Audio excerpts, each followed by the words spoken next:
Hey everyone, it's Dylan from Frank and Frank Auto Repair. Today I'm going to be showing you my personal process for when I'm looking to buy a new BMW. The model that we're going to be looking for today is a BMW 335xi. As I'm living in Canada, I'm looking for something with all-wheel drive. The first part of my process is to actually get onto Facebook and get onto Marketplace and then go into the vehicles setting. From there I'm just going to type in the years and the make, but I'm going to leave the model open. An issue that Facebook has is it just says 3 Series or other when it comes to BMW, and so many people just type in 3 Series or they put in M3 when in fact they have a different car like a 328 or 335xi. So you don't want to filter out those cars from your search.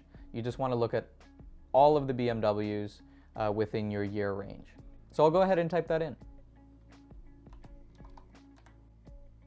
Specifically, I'm going to be wanting a car with an N54 engine, not an N55.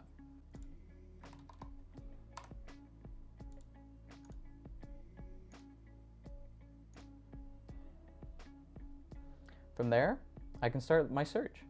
So right off the bat, we can see that there are a few M3s here at the start, and then we have a convertible listed just as Series 3. Let's have a look at what it is.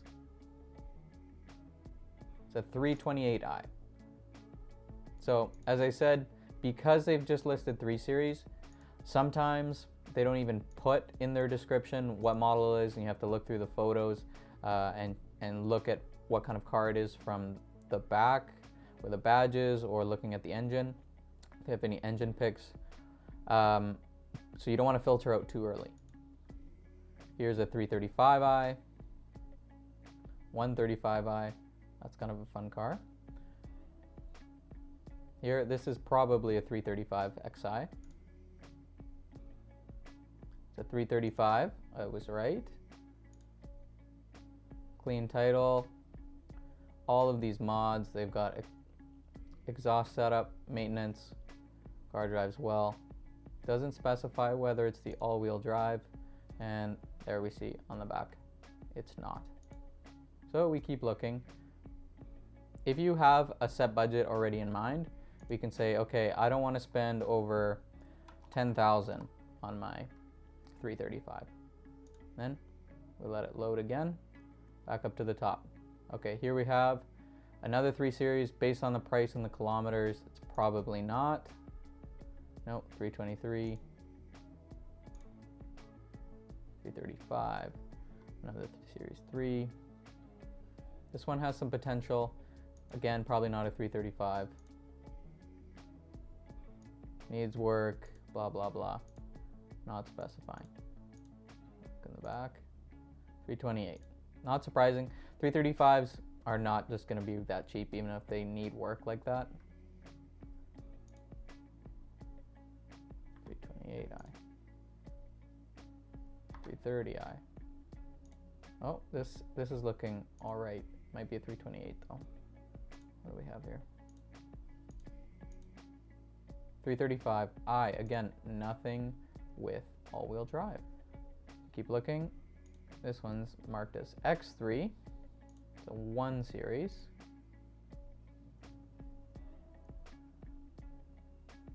This looks promising. 328i. No cars that I'm seeing either that are any sort of impressive deal that I want to bite on, regardless if they're 335xis or not. I used to have a car in that color. Platinum bronze, I think.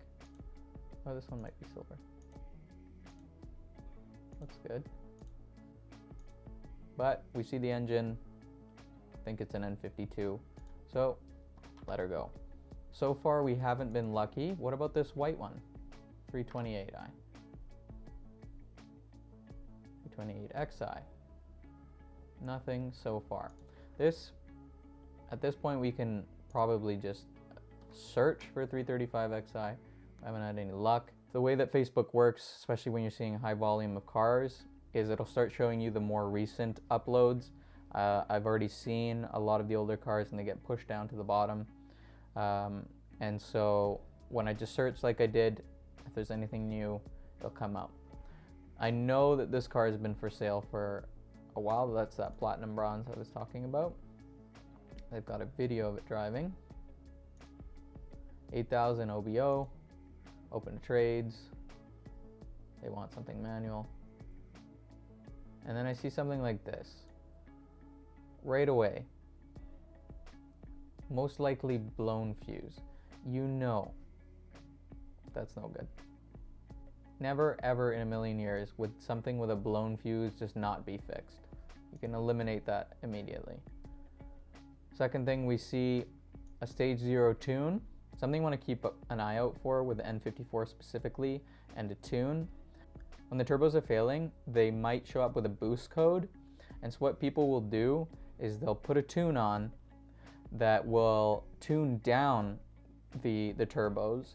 And so then the code can go away because they'll spool way later at higher RPM. And so that's kind of a way that I've seen people will get away from the code. So that's another thing, you know, I'm kind of wary of. Another thing, lowering springs and not coilovers, you know, usually a smaller budget. Something to just keep an eye out for. These are nice pictures. You can see they've actually done what they said, but again, still wet. Another thing, I don't know if this is someone that takes that good care of the car. They haven't put any masking tape. If you've ever scrubbed the lens or the plastic for your headlights, it will scratch the paint if you don't cover it. I mean, you can be really careful, but that's something to be wary of, especially if you go see it and they say, oh, you know, I just did this. Look at the paint here. See if they've scratched it away. Okay, so this one, price based on the kilometers is not bad, but I am concerned that there might be some issues with the turbos. So saved. And we can look at this one. Hate when people don't flip their photos, but whatever. This looks nice. Low kilometers, no issues. Yeah, everybody says that. Another thing you always have to think of is, why is somebody selling a car? You know, that last one that we saw, why are they selling the car? What's the reason? You have to think. Obviously, there's an issue with it all-wheel drive. It's probably complicated. It's probably expensive. Like I said, there's potentially the turbos need to be done. Got to think of all these things. Got something like this one, 135,000 kilometers.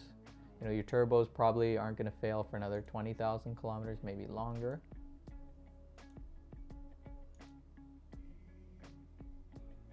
It looks really clean, well kept inside. I like this when people put a little list of what they've done. However, it's really easy to write a list of what you've done, but if you don't have the receipts, it means nothing to me. Did they do the injectors? Just change a few dirty ones right there. Another thing, the injectors on the N54, crazy expensive. They are not cheap. If you're on a budget, expensive. I actually have a video that I just put out. The injectors can be really bad, and that's a reason that the 335 is not for someone on a budget. So this I keep in mind, you know, it's probably going to need injectors at some point if they've only done some of them. Valve cover gasket, good.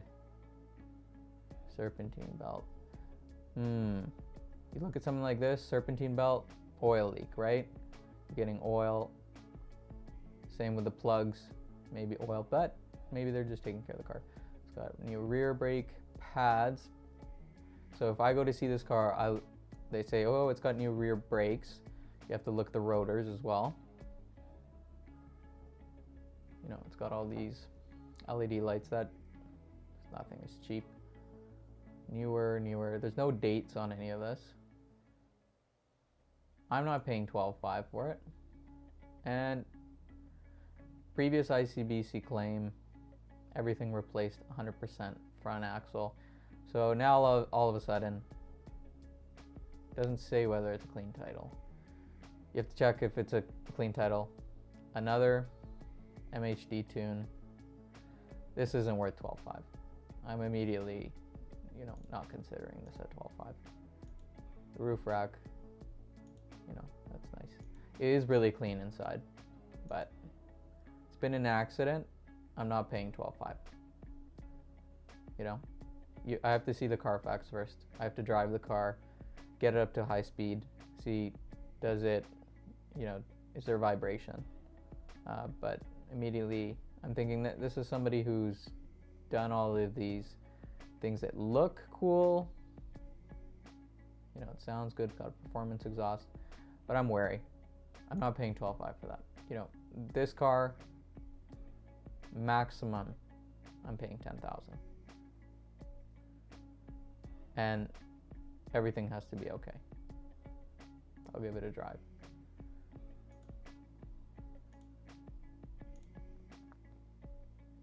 A parts car.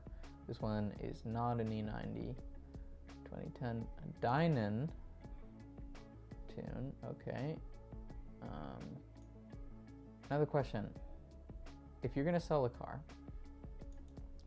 what's the reason you're selling it? I'm not mechanically inclined. I've been daily driving. Can't enjoy it in rush hour. Immediately, and it's a tuned car, there's something that needs to be done that they don't want to do. It's out of their price range and they're just trying to sell it. Like, to me, I'm staying away again. And the kilometers aren't, you know, blowing me away. Here's an 09. Windshield's cracked. Okay, that's fine. 180,000. It's not an XI. Yet it says it is one, but I can see it's not. So that's mislabeled. So far, I would say that none of the cars that I've seen have interested me enough to actually go see them. Particularly considering the distances that they're all at. This one, since it's in town for me, I would go check out to look at it. I would definitely not be paying that price, as I said. Maybe make an offer. If they're asking that much, they're, you know, it's unlikely they're going to drop a significant price level into something that I'm comfortable at.